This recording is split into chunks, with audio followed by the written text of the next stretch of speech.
আসসালামু আলাইকুম। প্রিয় দর্শক, অন্য মঞ্চের আলাপ চাইতে আপনাদের সকলকে আমন্ত্রণ জানাচ্ছি। একেই বলে সময় যে ভারত আর বাংলাদেশ একসময় ছিল ইয়ারো কা ইয়ার। গোটা পৃথিবী তাকিয়ে দেখতো ভারত আর বাংলাদেশের বন্ধুত্ব।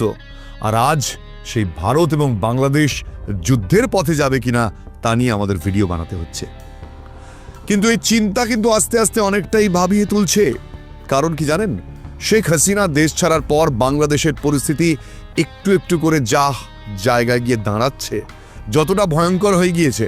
বিশেষ করে বাংলাদেশে একটা উল্লেখযোগ্য অংশের মধ্যে মৌলবাদী এবং উগ্র সাম্প্রদায়িক গোষ্ঠীর ভারত বিরোধী এবং হিন্দু বিরোধী প্রবণতা ধীরে ধীরে মাথাচাড়া দিয়ে উঠছে। আগেও আমরা আমাদের এই চ্যানেলে গভীরভাবে আলোচনা করেছি যে এর পেছনে পাকিস্তান এবং আমেরিকার বড় একটা হাত রয়েছে। আসলে এই ভিডিওর মধ্যে দিয়ে বোঝার চেষ্টা করি কেন ভারতের বন্ধু বাংলাদেশ আজ শত্রু হয়ে দাঁড়িয়ে। কিছুদিন আগেই বাংলাদেশের মাটি ব্যবহার করে আমেরিকার শুটার ভারতের প্রধানমন্ত্রী নরেন্দ্র মোদীকে হত্যার চেষ্টা চালিয়েছিল। আমরা আমাদের এই চ্যানেলে তার নিয়ে বিস্তারিত ভিডিও দিয়েছিলাম, আপনি চাইলে সেটা দেখেও নিতে পারেন। সেখানে আমরা দেখিয়েছিলাম কিভাবে ভারতের গোয়েন্দা বিভাগ এবং রাশিয়ার গোয়েন্দা বিভাগ একত্রিত হয়ে একজোট হয়ে আমেরিকা সেই চক্রান্তকে ভেস্তে দিয়েছিল। তারপরেই আমেরিকা গজরাচ্ছিল, আহত সাপের মদত দ্বারা অপেক্ষা করছিল আরো বড় প্রতিশোধ নেওয়ার, একটা প্রত্যাঘাত করার। কিন্তু এই আমেরিকার যেটা স্বভাব, পেছন থেকে চোরের মতন আঘাত করে, এবারও তাই করছে। বাংলাদেশের উগ্র মৌলবাদী সাম্প্রদায়িকতাকে উস্কে দিয়েছে, মানে ওই দেশের জামাত শিবির আর কি। তারা তো দীর্ঘদিন ধরে ভারত বিরোধী প্রচার করছিলই, তবে খেলাটা খুব একটা ভালো জমছিল না। তাই জমিয়ে দেওয়ার জন্য ওই দেশের এক সাম্প্রদায়িক ছাত্রনেতা, জঙ্গিদের সমর্থক ওসমান হাদি, তাকে নিজেরাই গুলি করে মেরেছে, এমনটাই অনেকেই জানাচ্ছেন। অনেক সংবাদ মাধ্যম, অনেক সূত্রের খবর, আসলে ওসমান হাদিকে মারা হয়েছে ভারত বিরোধী চক্রান্তকে আবার নতুন একটা শেপ দেওয়ার জন্য। ওসমান হাদি নিজেও যেহেতু ছিল উগ্র হিন্দু বিরোধী, উগ্র ভারত বিরোধী, তাই ওকে খুন করলে স্বাভাবিকভাবেই সম্পূর্ণ দৃষ্টিভঙ্গিটা ভারতের দিকে ঘুরিয়ে দেওয়া যাবে। তাই সেই চালটাই চলেছে ওই দেশের মৌলবাদীরা। পেছনে কে? আমেরিকা, পাকিস্তান? সেই বিষয়গুলিতে যাচ্ছি না, কারণ দর্শক যারা আমার প্রোগ্রাম দেখছেন তারা বিষয়গুলো নিয়ে যথেষ্ট ওয়াকিবহাল। আন্তর্জাতিক রাজনীতির প্রেক্ষাপটে আপনারা গত 1 বছর ধরে বাংলাদেশে যা ঘটছে সেই আন্তর্জাতিক কূটনীতি বুঝতে পারছেন। তাই আপনারা স্বাভাবিকভাবেই অনুমান করতে পারবেন এর পেছনে আমেরিকার একটা হাত থাকলেও থাকতে পারে। না হলে হঠাৎ করে ভারত বিরোধী, হিন্দু বিরোধী জঙ্গিদের সমর্থক ওসমান হাদিকে কেন বেছে নেওয়া হলো? বেছে নেওয়া হলো এই কারণেই, যদি তাকে খুন করা হয় বা তার মৃত্যু হয়, সেই মৃত্যুটাকে সামনে রেখে একটা বড়সড় বিভ্রাট, একটা বড়সড় অশান্তির আগুন বাংলাদেশে লাগানো সম্ভব। ওই দেশের জঙ্গিরা সঠিক পথেই হেঁটেছে, কারণ ওরা যা চেয়েছিল তাই হয়েছে। ওদের এক জঙ্গি ভাই হাদিকে মারার ফলে যথেষ্ট উত্তপ্ত হয়েছে। ভারতের বিরুদ্ধে যে আওয়াজ তুলবে সে অবশ্যই জঙ্গি, ভারত তাকে ছেড়ে কথা বলবে না। কিন্তু এক্ষেত্রে ভারতের বিরুদ্ধে অভিযোগের কোনো প্রমাণ নেই। একটা সাধারণ নিরপরাধ হিন্দু দীপু দাসকে শুধু হিন্দু হওয়ার অপরাধে পুড়িয়ে মারা হয়েছে এবং তারপরেই ভারতীয় দূতাবাসে হামলা চালানো হয়েছে। আবার সেই পুরনো নাটক সার্কাস, ভারতের 7 সিস্টার্স কেড়ে নেব আমরা। সার্কাসের ক্লাউনগুলো আবার নেমে পড়েছে জোকারগিরি করতে। ওরা নাকি ভারতের 7 সিস্টার্স কেড়ে নেবে। যে বাংলাদেশের ওপর যদি আমরা আমাদের বাঁধগুলো খুলে দিই না, 2 মিনিটের জলের তোড়ে ভেসে যাবে। সেই বাংলাদেশের বড় বড় লেকচার শুনলে আপনার মাথা খারাপ হয়ে যাবে। কোন খুঁটির জোরে নাচছে ওরা, সেটা কি আমাদের বুঝতে বাকি নেই? যে এর পেছনে আসল খুঁটিটা আমেরিকা। আসলে আমেরিকা ভারতের কাছাকাছি একটা ঘাঁটি তৈরি করতে চাইছিল দীর্ঘদিন ধরেই। এখন বাংলাদেশকে পেয়ে, বাংলাদেশের মাটি ব্যবহার করে কিছু জঙ্গি সংগঠনকে হাতে পেয়ে ভাবছে বোধহয় ভারতের বিরুদ্ধে বড় কিছু করা যাবে। শেখ হাসিনা তিনি যখন ক্ষমতায় ছিলেন কোনোভাবেই সম্ভব হচ্ছিল না আমেরিকার দ্বারা সেটা করতে। শেখ হাসিনার ওপর বড্ড চটেছিলেন তারা। সেই কারণে শেখ হাসিনাকে যেন তেন প্রকারণ জঙ্গি সংগঠন দিয়ে বাংলাদেশের মন বদলে দিয়ে সেখান থেকে তাড়ানো হয়েছে। আমি বলছি না যে হাসিনার বিরুদ্ধে যে অভিযোগগুলো ছিল সেগুলো সব মিথ্যে, হাসিনার বিরুদ্ধে জনগণের যে রাগ ছিল সেটা সমস্ত মিথ্যে, কিন্তু সেই রাগ, সেই অভিমান, সেই ক্রোধকে কাজে লাগানো হয়েছে, জাস্ট আর কিচ্ছু না। দ্বিপাক্ষিক স্তরে চাপানুতর শুরু হয়েছিল ওসমান হাদির মৃত্যুর কয়েকদিন আগে থেকেই। ঢাকায় নিযুক্ত ভারতীয় হাই কমিশনার প্রণয় বর্মাকে ডেকে পাঠিয়েছিল বাংলাদেশের বিদেশ মন্ত্রক। তখনই বোঝা গিয়েছিল যে ভারত বিরোধী কোনো একটা ষড়যন্ত্র করছে ইউনূসের সরকার। বাংলাদেশের প্রাক্তন প্রধানমন্ত্রী শেখ হাসিনার কর্মকাণ্ড নিয়ে যথেষ্ট উদ্বেগ প্রকাশ করে ভারতকে তারা বার্তা দিয়েছিল। আসলে তারা তো জানে যে ভারতের ছত্রছায়া থাকা হাসিনা তাদের ধরা ছোঁয়ার বাইরে। সেই জন্য ওখানে বসে ইউনূসের হাত পা ছোড়াছুড়ি। ঠিক তার কয়েকদিন পরে দিল্লি বাংলাদেশকে কড়া বার্তা শুনিয়ে ফিরিয়ে দিয়েছিল বাংলাদেশের হুমকির প্রত্যুত্তর। আর কয়েকদিন পর দিল্লিতে নিযুক্ত বাংলাদেশের হাই কমিশনার এম রিয়াজ হামিদুল্লাহকে তলব করল ভারতের বিদেশ মন্ত্রক। এক বক্তৃতায় সম্প্রতি বাংলাদেশের তরুণ নেতা হাসানাত আব্দুল্লাহ সেভেন সিস্টার্সকে ভারতের মানচিত্র থেকে আলাদা করে দেওয়ার বার্তা দিয়েছেন। কথা স্পষ্ট করে বলে দিতে চাই, ভারতের যারা সেপারেটিস্ট আছে, বাংলাদেশে আমরা তাদেরকে আশ্রয় প্রশ্রয় দিয়ে যে সেভেন সিস্টার রয়েছে সেটাকে বাংলাদেশ থেকে, ভারত থেকে পাওয়া যায়। ওদের সাহসটা দিন দিন কোথায় গিয়ে পৌঁছচ্ছে। যে বাংলাদেশ একসময় পাকিস্তানের হাতে কচু কাটা হচ্ছিল, সেই বাংলাদেশের পাশে যদি সেদিকে ভারত না দাঁড়াতো, আজকে সত্যি কথাই বাংলাদেশের কিছু মৌলবাদী মানসিকতা, উগ্র মৌলবাদী মানসিকতা সেদিনও ছিল, আজও আছে। যা সেদিনকে ধামা চাপা দেওয়া ছিল, আজকে সেই আগুন আবার ফুলে ফেপে উঠেছে। ওরা জানে না যে সেভেন সিস্টার্সের মতোই ওদের চট্টগ্রাম এমন একটা জায়গায় অবস্থিত যেটাকে কেটে দিতে ভারতের না 2 মিনিট সময় লাগবে না। ভারতের অত্যাধুনিক অস্ত্রের সামনে ওরা বিকল, তবু ওই ধার করা ভিক্ষেতে পাওয়া অস্ত্র নিয়ে ওরা ভাবছে ভারতের সেভেন সিস্টার্সকে ওরা কেটে আলাদা করে দেবে, আর ভারত বসে বসে দেখবে। চায়না এই মুহূর্তে চাইছে তাদের মাল করি যা রয়েছে অস্ত্রশস্ত্র এই বাংলাদেশকে দিই, পাকিস্তানকে দিই, একটু ব্যবহার করুক, দেখি আমরাও কেমন অস্ত্র বানাই। আমেরিকার সাথে কম্পিটিশনে নেমেছে যে তারা। শুধু তাই নয়, উত্তর পূর্ব ভারতের বিচ্ছিন্নতাবাদীদের আশ্রয় দেওয়ার চেষ্টা করেছিল বাংলাদেশ। হাসনাতের বক্তৃতায় দেখা যাচ্ছে হাসনাত কয়েকটা গুরুত্বপূর্ণ কথা বলেছে। তার সবচেয়ে বেশি প্রভাবিত করার বক্তব্য হলো সেভেন সিস্টার্সকে দখল করবে বাংলাদেশ এবং বাংলাদেশের সহায়তা করবে ভারতের মধ্যে থাকা কিছু মুসলিম জঙ্গি ও কিছু ভারতীয়রা, যারা আসলে ভারতে থাকলেও তাদের বন্ধুই। বোঝাই যাচ্ছে হাসনাত কাদের কথা বলতে চেয়েছে। আসলে সেই সব বুদ্ধিজীবী কোট আনকোট যারা নিজেদেরকে সেকিউলার বলে মনে করেন, তাদের দেখবেন ভারতের বিরোধিতা করা একটা ট্র্যাডিশন। যেমন কোনোভাবেই দীপু দাসের মৃত্যু হওয়ার পরে তারা বলতে পারছে না যে দীপু দাস একজন হিন্দু এবং হিন্দু বলেই মুসলিম জঙ্গিরা তাকে পুড়িয়ে মেরেছে। এটা তাদের মুখ দিয়ে বেরোবে না। এমনকি নাম করা ইউটিউবার, ইন্ডিয়ার বিখ্যাত ইউটিউবার, তাকে দেখবেন ইনি কোনো ভিডিও করেন, বলবেন না এইসব কথা। তারা যখন এখানে আরজিকরের ঘটনা ঘটেছিল তখন সে ভিডিও বানায়, এখনো বলবে না। তাহলে তাদের এই সেকুলারিজমে আঘাত লেগে যাবে। সুতরাং এদের কথাই যে তারা বলতে চাইছে সেটা হাসনাতের বক্তব্য থেকে পরিষ্কার। যাই হোক, এই বিষয়গুলো নিয়ে আমরা আগেও বলেছি, তবে গুরুত্বপূর্ণ একটা বিষয় হলো seven sisters. Seven sisters Bangladesh দখল করবে, এরকম আজগুবি বোকা বোকা কথা বাংলাদেশের কিছু উর্তি নেতা, কিছু অপদার্থ ছাত্র নেতা, মূর্খ ছাত্র নেতা তারা আগেও বলেছেন, আবার বলল, ভবিষ্যতে হয়তো বলবে। সেটা বড় কথা নয়, কিন্তু ভারত কি চুপ করে বসে আছে? না, ভারতকে ঠান্ডা মনে হচ্ছে। ভারত চুপ করে বসে নেই ভাই। আমি আমার নিজের অভিজ্ঞতা থেকে একটা কথা বলতে পারি। আপনারা হয়তো আমায় যারা ফলো করেন জানেন আমি নর্থ বেঙ্গল মাঝে মধ্যেই ঘুরতে যাই এবং নর্থ বেঙ্গলের বিভিন্ন জায়গা আমি এক্সপ্লোর করি। আপনারা যারা নর্থ বেঙ্গল বা উত্তরবঙ্গ যান বা এই হালফিলে গিয়ে ঘুরে এসেছেন, দেখেছেন যে নর্থ বেঙ্গলের বিভিন্ন জায়গায় ভাঙা চোরা নির্মাণ কাজ চলছে। কোথাও রাস্তার উপর ওভারব্রিজ হচ্ছে, কোথাও একরে ওভারব্রিজ গিয়ে একরে পৌঁছে যাচ্ছে পাহাড়ে, কোথাও লুপ ব্রিজ তৈরি হচ্ছে, নতুন রাস্তা নির্মাণ হচ্ছে, নতুন করে কোনো জায়গায় ব্রিজ তৈরির কাজ চলছে। এখন অনেকেরই মনে প্রশ্ন, নিশ্চয়ই ট্যুরিজমকে আরো উন্নত করার জন্য সরকার থেকে এগুলো করা হচ্ছে, কিন্তু আদতে এসব নয়। ভারত সরকার অনেক দিন আগেই জানতো যে সেভেন সিস্টার্সের উপর আঘাত আনতে পারে চীন, বাংলাদেশ, এবং এই আঘাতটা বাংলাদেশের মতন একটা লিলিপুট দেশের পক্ষে করা সম্ভব নয়, এটাও ভারত জানে। ওদের মাটিকে ব্যবহার করে বাইরের শক্তি ভারতের ওপর এই আঘাতটা হানতে পারে। ভারত সরকার অনেক আগে থেকেই, সেই ডোকালাম সমস্যার সময় থেকেই সেই ব্যবস্থাটা করতে শুরু করে দিয়েছে। এখন বাংলাদেশ তো নিজেদের বুদ্ধিতে আর কাজ করছে না, ওদেরকে দিয়ে কাজ করানো হচ্ছে। সুতরাং এই অপদার্থতার মাসুল ওদের দিতে হবে। কারণ বাংলাদেশে শেখ হাসিনা কেমন ছিলেন, তিনি স্বৈরাচারী ছিলেন কিনা জানি না, তবে শেখ হাসিনার সময় বাংলাদেশ কিছুটা হলেও এগিয়ে ছিল।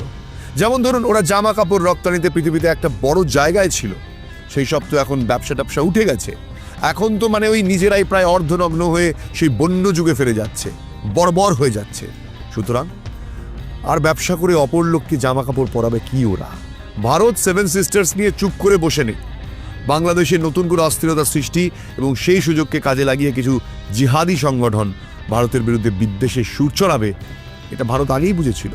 সেজন্যই সেভেন সিস্টার্সকে ঢেলে সাজিয়েছে ভারত এবং অনেক রকম ব্যবস্থা তারা নিচ্ছে। যারা নর্থ বেঙ্গল গেছেন তারা বুঝতেই পারছেন।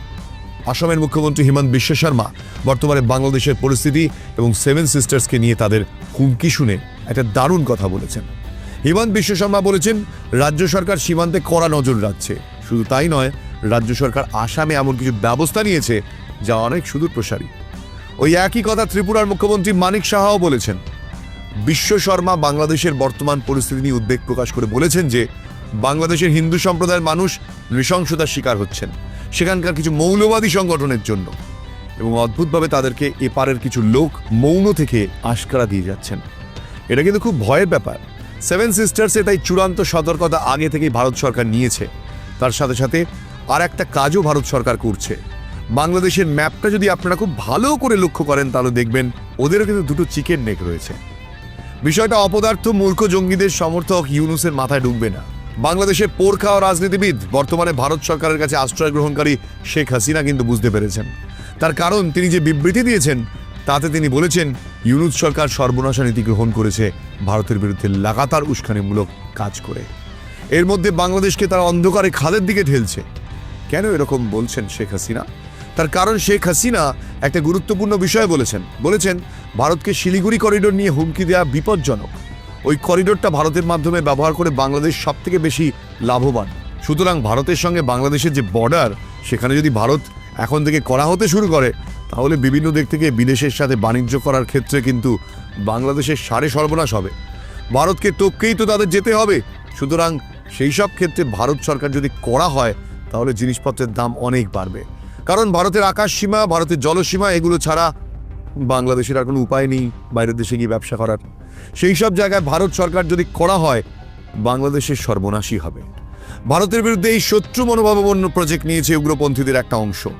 তাদের চালিত ইউনুস সরকার তাদের মতোই কাজ করছে, আর মাথার উপর বসে আছে কিন্তু সেই আমেরিকা। আর তার দুই দাস হলো পাকিস্তান আর এদিকে বাংলাদেশ। সেই কারণেই বাংলাদেশের আইন শৃঙ্খলা এখন আর নেই, পুরোটাই যেহেতু ওখানকার কিছু ক্রিমিনাল উগ্রপন্থী সংগঠনরা চালাচ্ছে।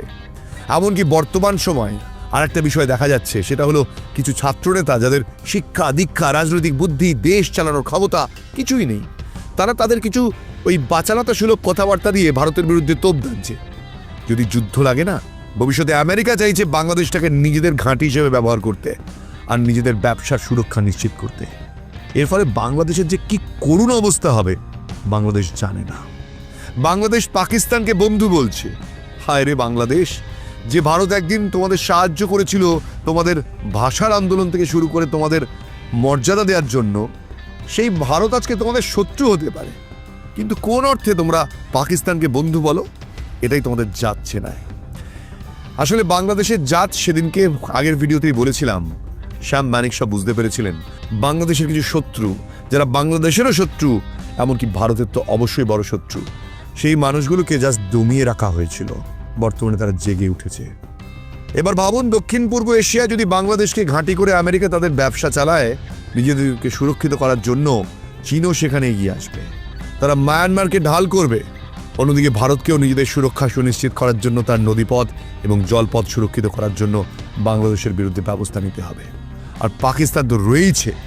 এই এত বড় বড় দেশগুলোর চাপে তাদের যে যুদ্ধ হবে তার মূল কেন্দ্র হয়ে দাঁড়াবে বাংলাদেশ।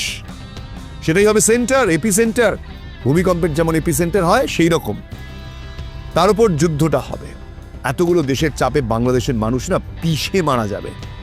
বিষয়টা অত্যন্ত বিবেচনার সঙ্গে শেখ হাসিনা এড়িয়ে চলছিলেন, কিন্তু এই অপদার্থ ইউনুস সরকার এদিকেই পা বাড়াচ্ছে। তা ভারতকে উত্তক্ত করছে। তারা জানে না একটা সময় এরকম উত্তক্ত পাকিস্তান করেছে, মানে পাকিস্তানকে দিয়ে আমেরিকায় করিয়েছিল আর কি। তারপর পাকিস্তানের কি অবস্থা হয়েছে, আমরা পাকিস্তানের দুটো মাথার একটা কেটে দিয়েছি।